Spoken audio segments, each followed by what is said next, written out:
Let's talk about language.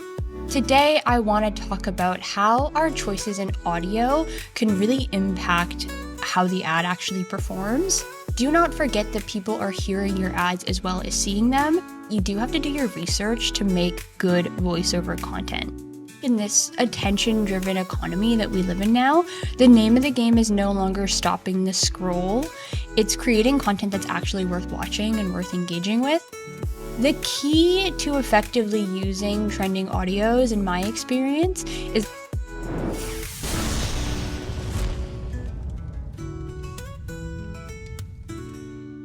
I love working with Pilot House because while we are a performance marketing agency, we really pride ourselves on caring so much about brand and creative.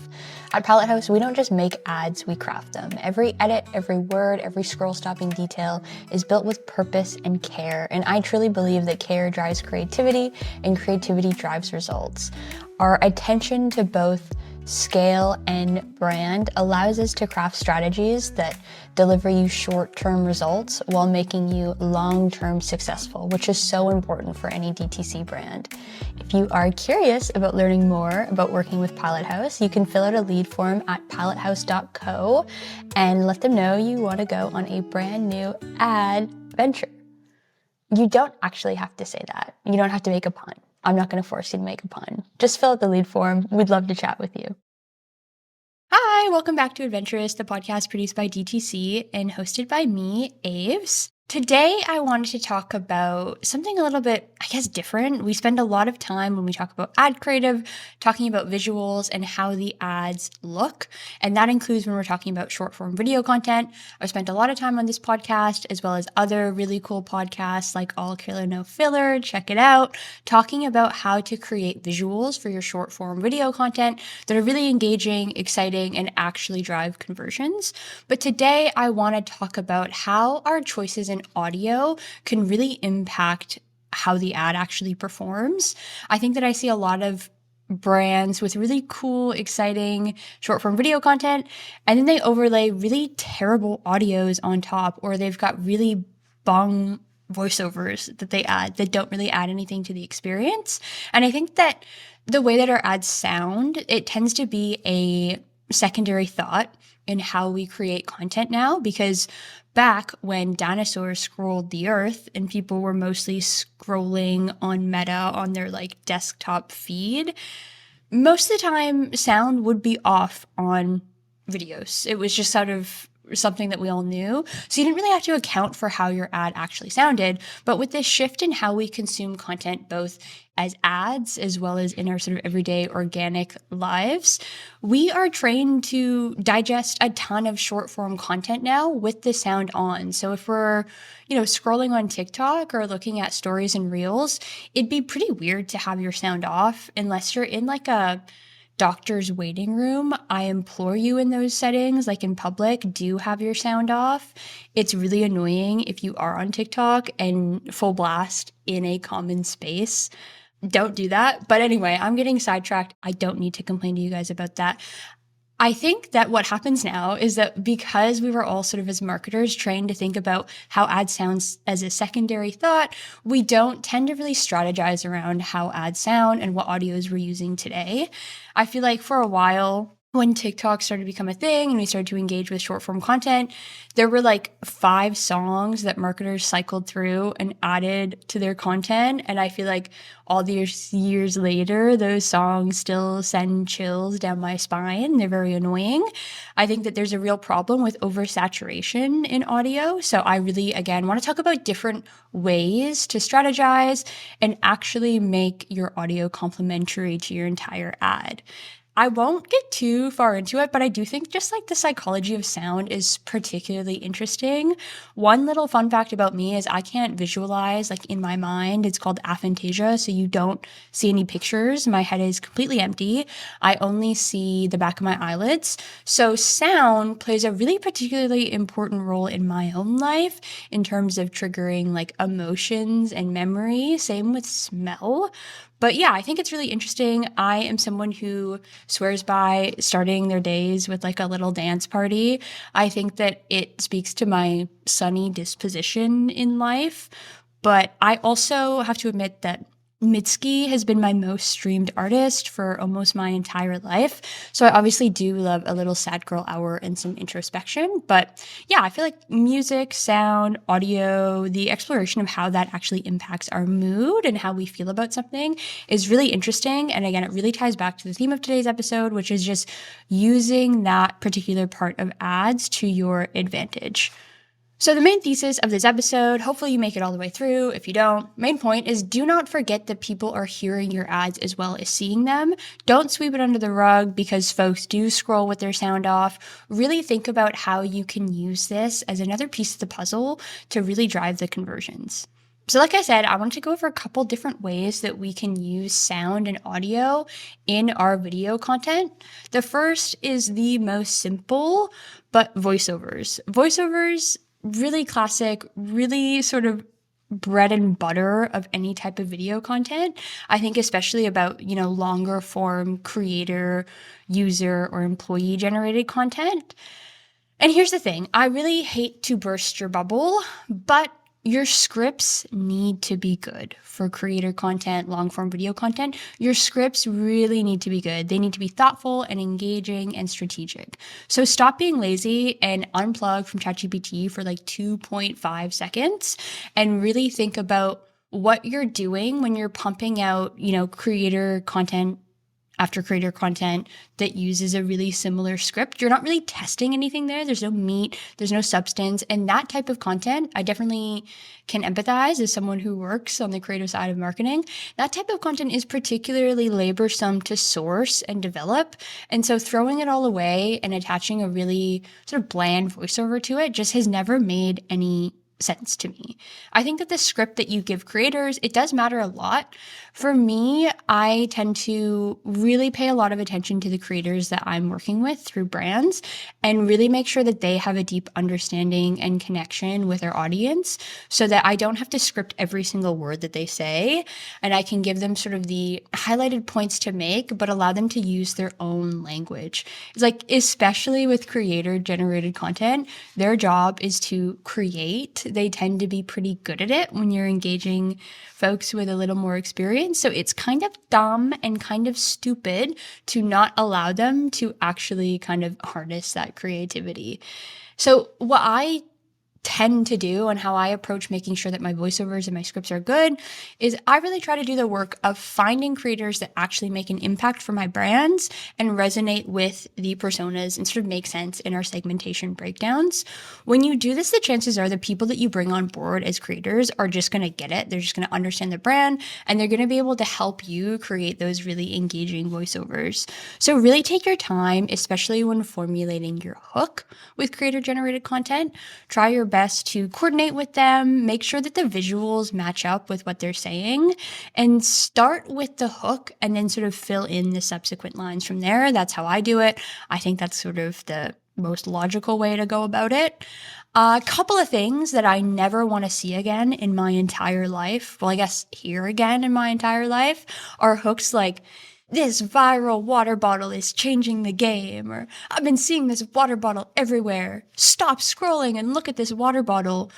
We are all collectively so tired of that like faux sense of urgency coming from people you've paid to make content. I think that a really good outlook to have moving into this slightly new era, slightly new media landscape is that creator content isn't there to mimic user-generated content. It's there to be entertaining, engaging, and drive a conversion. So you don't have to have them pretending like they just happened upon your very small brand, which sells a very niche product.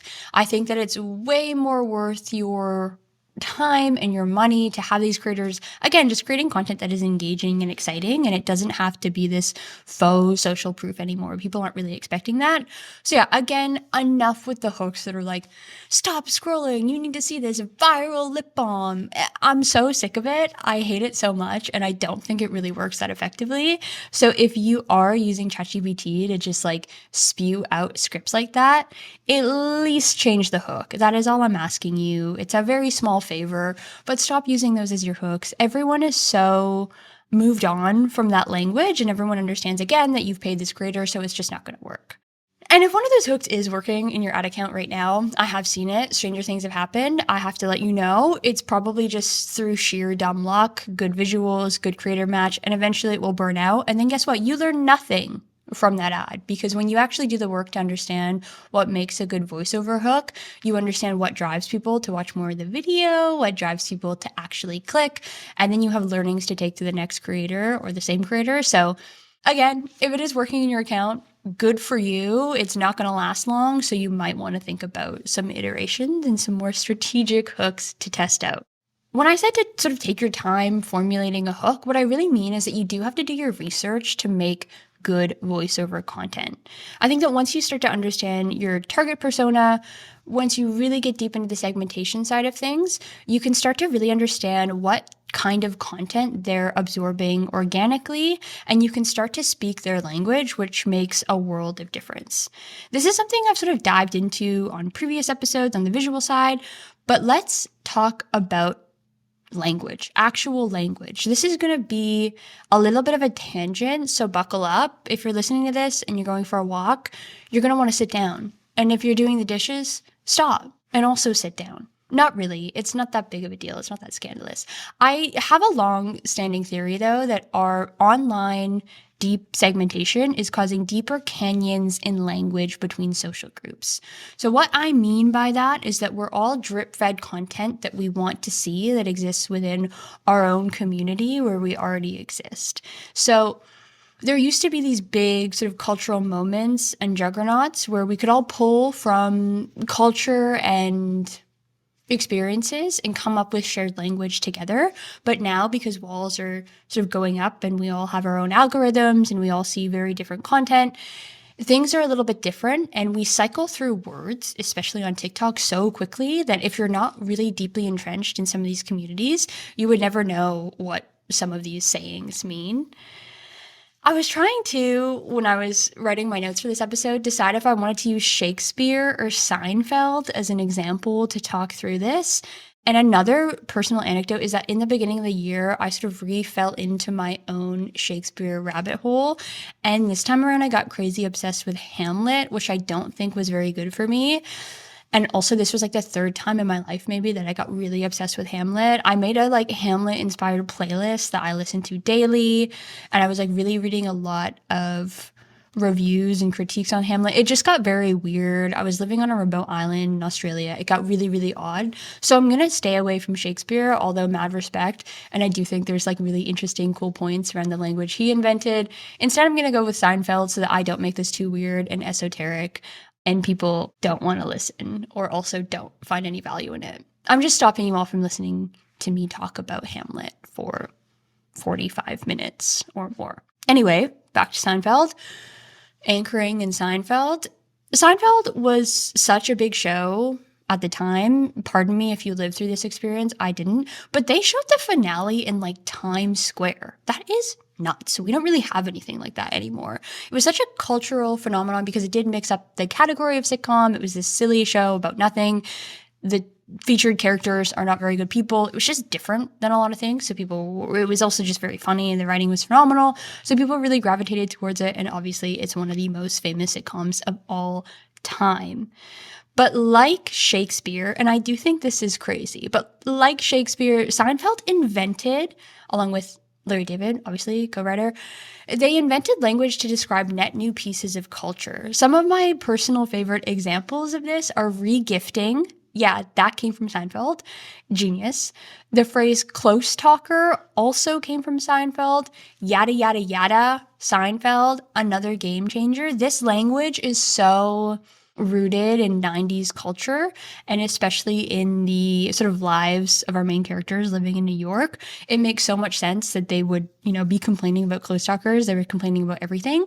But think about how often people use things like regifting, close talker, double dipping. That also came from Seinfeld. So there's this shared language that then just sort of entered the general lexicon, and people use them to this day. And we just don't really have anything like that anymore because it exists in such niche places in the internet. And like I said, the turnover is so much faster now because culture changes so much faster now than it did back then, that it's impossible to know what everyone is saying all of the time. As I start to enter my late 20s, I definitely get this. I feel like my little Gen Alpha cousins will say something and I have no idea what they're talking about at all. So it's so different, but also I think it's like worth noting how language works and also how language helps signify that you're part of a community and part of a group.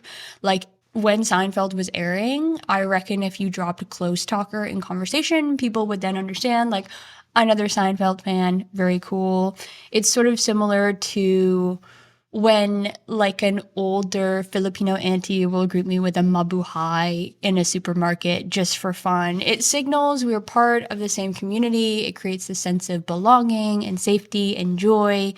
And so it's really important to learn the language of your core customers. The mabuhay was a bad example because you shouldn't be speaking in Tagalog or a different language. It should still be the language you're conversing with them in. But I just mean in the Seinfeld Shakespeare sense, you should figure out how they describe things and what words they use because that will help you make impactful voiceovers. So it was a really long tangent with a lot of weird little points, but that's the main point. It's really important to do your research, understand your personas, and then go to where they are, absorb the content they're watching, and make sure that you're using the same language and the same type of communication styles that they tend to feel really comfortable with. The only way that you're really going to accomplish that, like I said, is spending time with your customers. Maybe not face to face, that might be a little bit overwhelming for them. But like I said, just interact with the type of content that they watch.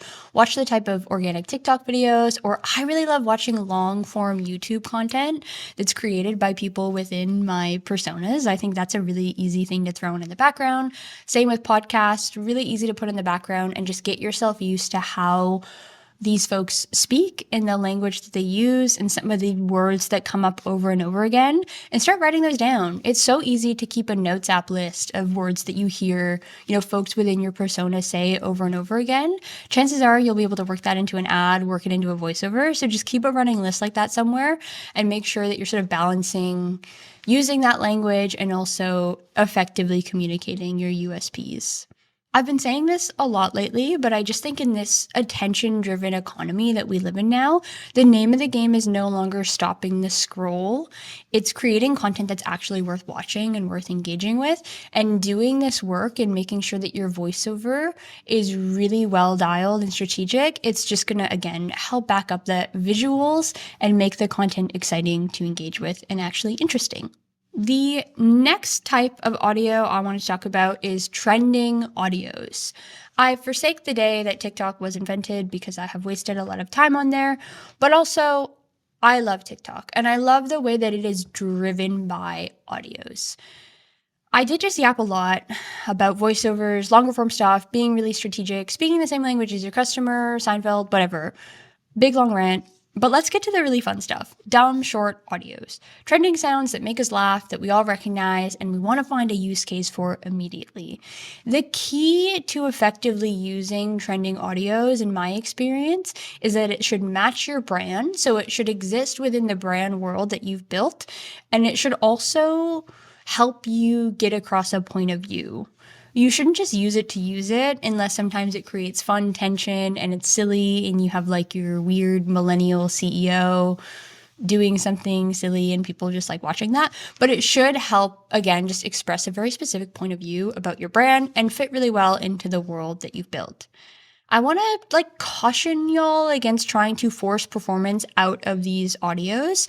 I've audited a ton of brands, and I have to say, every time I say that in conversation or on this podcast, I do feel a little bit cringe and like a LinkedIn warrior, and I get really embarrassed. But it is true. I have audited a lot of brands. I've seen a lot of ad accounts, so please bear with me. I'm a normal person with regular hobbies. I don't live at the top of Cringe Mountain. Anyway, one of the biggest red flags that I see in especially very young startup accounts that are doing really well and scaling quickly is like a dependency on trending audios. The problem is basically that you are operating without a very strong foundation if you are in that situation. It's bad in building stable ad accounts in businesses and also in life and relationships, I guess, to have no foundation and go into something and then be really successful, but you don't know why you're successful and you don't know how to repeat it. It's never going to kind of work out well in the end. Don't get me wrong, I do love making ads like this that work, that are fun, short, quirky, use a trending audio. It is a good time. It's fun. You get to be weird. And when they work, they really, really work. But the problem is they have a very quick expiration date. The meta accounts I see structured around these flash in the pan creatives are constantly dipping. The highs can be very high, but the lows are very low. If it takes a while to find another trending audience that is your brand that works well on the platform, then you could just be shooting yourself in the foot performance-wise for a couple of months, which is really scary. And we don't want that for you. We don't like that. So that's a bit of a warning. It's not that I don't like trend audio driven short form content. I love it. It's like all I absorb, but I just get nervous when I see too much of it in an actual ad account. I also think that overindulging in this type of content is a symptom of not having done the research required to find the longer form content winners, like I was just talking about with strong creators, strong voiceovers, stuff that really works from a strategic point of view. I think that if you haven't done that sort of, again, foundational building work, you're just going to rely on these trend focused things and getting attention, and eventually that well is going to dry up. So hopefully you're listening to this podcast before the well is dry and you can find another way to get water in the well. I actually don't know how water goes into wells. I will give that a quick Google search after I'm done. Anyway, I'm very easily distractible today, obviously. It's also important to point out with these trend-focused audios that copyright rules and regulations exist. And especially I want to caution you guys against using sounds from creators in paid ads. It can cause a lot of almost immediate backlash if someone points it out. So say I made a funny joke in a short form video that I posted on TikTok about the podcast and it went kind of viral and people were using it organically. If you rip that from TikTok and use it in an ad, if I see it and I start telling people that your brand did that and did not compensate me for it, it's never a very cute look and it tends to do a lot of damage to the actual brand. So it's always good just to reach out if there is something you want to use for paid purposes. Reach out to that creator, figure it out. But yeah, really caution you guys against just kind of going about these things willy-nilly, using songs that you don't have the rights to, all that stuff in paid efforts specifically can get a little bit sketchy. So I'm going to go through a couple strategies around how I find short form trending audios that work for my brands, but keep in mind some of these are only going to work for your organic efforts where we're not paying attention to rules and regulations. Similar to finding the perfect voiceover, it is important to do a little bit of research. Something I have found very helpful is following specific forms of media and specifically following certain celebrities that really resonate with what my brand sort of set of personas are. So for example, if one of your personas happens to be like millennial moms, then you might want to start looking at someone like Taylor Swift, who drives a lot of their purchases and culture and has a huge impact on what they want to wear, what they want to eat, what they want to do. Start tracking these sort of celebrity activities. There's also a really interesting sort of strategy around tracking what celebrities who are really important to your personas are doing. And then if you're in a place to start licensing IP, going nuts. So if you see that someone who your brand, one of your personas within your brand tends to be very interested in, if they're going to star in a remake of the Muppets movie, depending on what your product is, it might be really interesting to do a Muppets collab. That's when that stuff really starts to get like magical and cool and you see a lot of scale. That's not what we're talking about. Again, I don't know why I'm so easily distracted today. What we're talking about today is audio usage. So going back to the actual subject of the episode, in the past, I have like scrolled through lyrics from new Taylor Swift albums to use sort of like winks to those lyrics in hooks with voiceover content. Also, obviously, using organic trends around her music for brands where it's relevant, really cool, and just kind of engages them in a way that says like, we see you, we see your interests, we're interested in them too. It can really, again, especially at the top of funnel, if we're talking about reach and organic, just bring people into the brand, maybe not necessarily drive a conversion right away, but just let them know who you are, what you like, and that it's similar to them. Obviously, Taylor Swift is kind of like a really easy one, and people who like Taylor Swift, like I said, they look to her to drive like what they're wearing, what they're doing, everything. With slightly nicher audiences, it can be a bit harder to crack. In those situations, what I do is I actually try to niche down even more, and I almost always go for a trending audio that is really ridiculous or almost some kind of joke. And I'll also search for audios that aren't necessarily trending, but just sort of match that like audio driven storyline strategy, if that makes sense. I personally, a little bit pretentious, a little bit off-putting, a little bit weird. I like to play outside of the sandbox in terms of the media that I consume. And so if I'm engaging with audio-led content, I want it to be like little to unknown quotes from Liza Minnelli featured in brand videos. I want it to be really weird and really interesting and just like, how did you find this? What were you looking at? I want to hear references to like cult pop culture moments that happened 20 years ago. That is what excites me. So like I said, when you're niching down and you're going with audiences who are maybe not as mainstream, getting as weird as you possibly can is a really fun challenge. I obviously love doing it. And I also love consuming that media. But yeah, trying to find things that like, again, exist in your world, the brand that you've built, that you can then sort of make sense of in the grand scheme of the content you've created.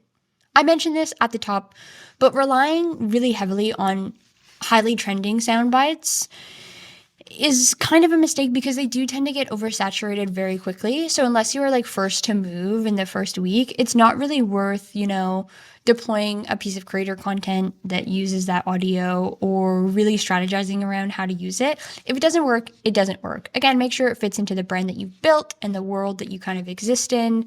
And also make sure that you're not adding to the oversaturation of use of these audios.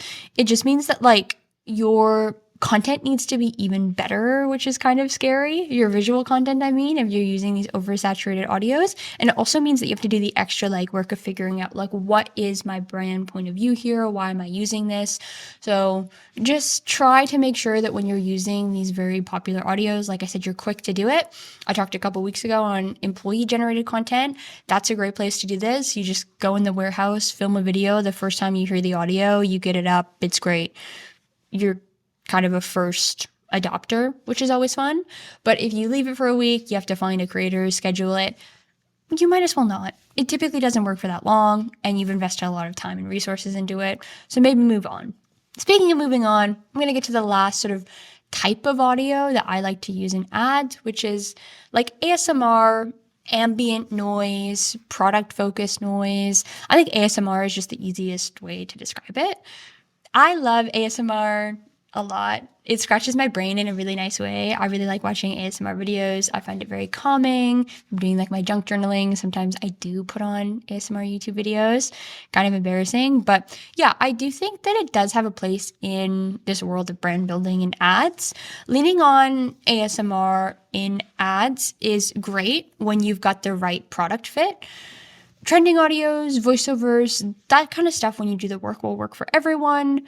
But ASMR is only going to work, like I said, if you have the right product. So think like an espresso machine or cool, like really clickety-clackety mechanical keyboards. If your product sounds really satisfying and cool and it's got really exciting sort of functionality points that can be captured through your video content, try some ASMR. It can be really exciting and really cool. And this sort of like stripped back audio and B-roll of the product in use, I think goes really well with products, again, that are highly aesthetically pleasing, but also present some really cool functionality and features to highlight. If you sell maybe like apparel, it's going to be just a little bit harder. You might as well, think about bang for your buck, focus on voiceovers and creators and what will actually move the needle and what people actually want to hear before making a purchase. But again, these really hyper stylized, highly functional products, a lot of the time people are buying it because they're buying into a lifestyle, they're buying into an idea. And so that's when ASMR and B-roll can really make some magic. Think like unboxing videos or setups, product use videos, B-roll like that. You can obviously do a silly take on this, like ASMR for a product that doesn't really match, but it's probably going to be like a one-off success. You know what I mean? It's a funny meme, funny joke to do one time, but it's most likely not going to generate a whole lot of long-term success in the ad account. When you're storyboarding this type of ASMR heavy ad, think practically. Don't think like an ASMR content creator per se. You want to start with features first when you're kind of putting pen to paper, writing out those initial storyboards. Put the features down first and then think about how you can actually make those sound real good. If you go too stylized and you forget to insert any kind of substance or strategy and you're just like capturing nice sounding clips, it's not going to do a lot because you're not really communicating what people actually like to buy. So when you know sort of what drives conversions, what people want to see about the product at the top of funnel, make sure that you're capturing those things and then thinking about, how do I make it sound good? Always lead with an actual conversion driver instead of, again, just making a really stylized, beautiful ASMR video. One big mistake I see when brands do this is because they tend to be the more highly stylized, maybe functional products, they do get a little bit lost in the sauce of like creating an atmosphere and a vibe. Again, be really practical about it. It can look stylized and heightened, but think about the actual features first and then make sure that you're accounting for those in the actual video and audio recording.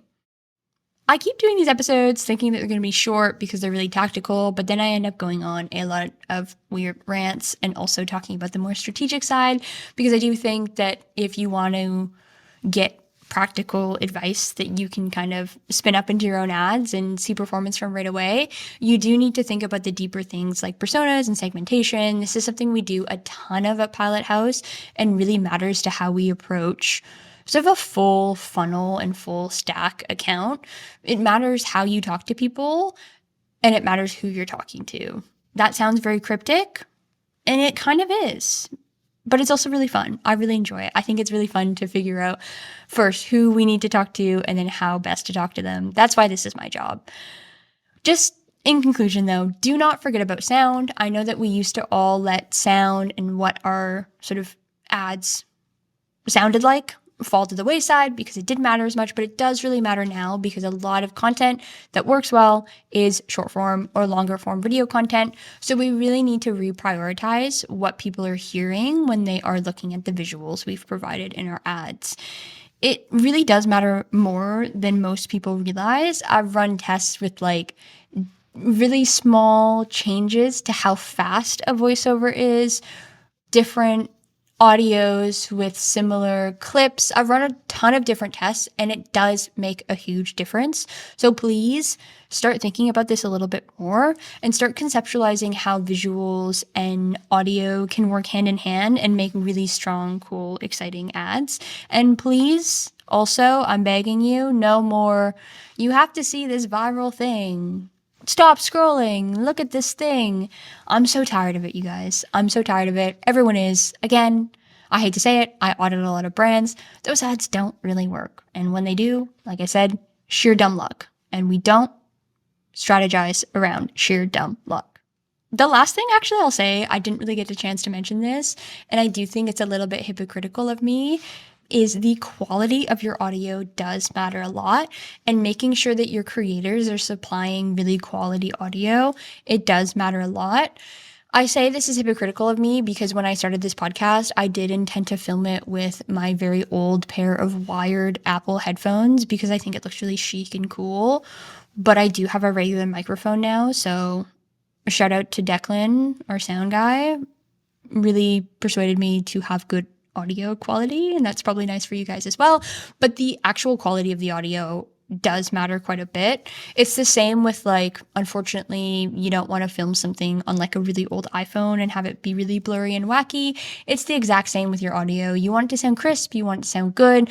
People are more likely to engage and actually watch it if it is easy on the ears. So that is a last minute tip on just making sure sort of all of these strategic things we laid out, that the content is really good, but also when you do capture audio, if it's not just, obviously repurposing trending sounds and sound bites, when you are capturing your own, make sure that it's a higher quality so that people are, happy with the crispness and it is sort of scratching that itch, especially if you're doing ASMR content. Really important there to make sure that the creator that you're giving those briefs to understands sort of how to create ASMR and they have the setup necessary to do so. But that was the episode. Kind of fun to do a auditory media forum on what we're hearing in ads. Very meta, I would say. Very cool, very chic. Didn't need the wired headphones to make it chic. Hopefully you enjoyed that and it was helpful. If you have any questions, feel free to drop a comment. You can also reach out on LinkedIn if you're just trying to figure out where to go about finding your sort of target personas, how to start listening in for those buzzwords and using them in your own voiceovers, in your own scripts, all of that. Let me know if you have any questions. Happy to help. And I hope you found something valuable and you'll make some really cool content. And again, stop scrolling hooks. Make your hooks fun. Make them funny. That's what I want to see. Thanks again for listening. You can subscribe wherever you listen to your podcast, and I'll chat to you guys next week.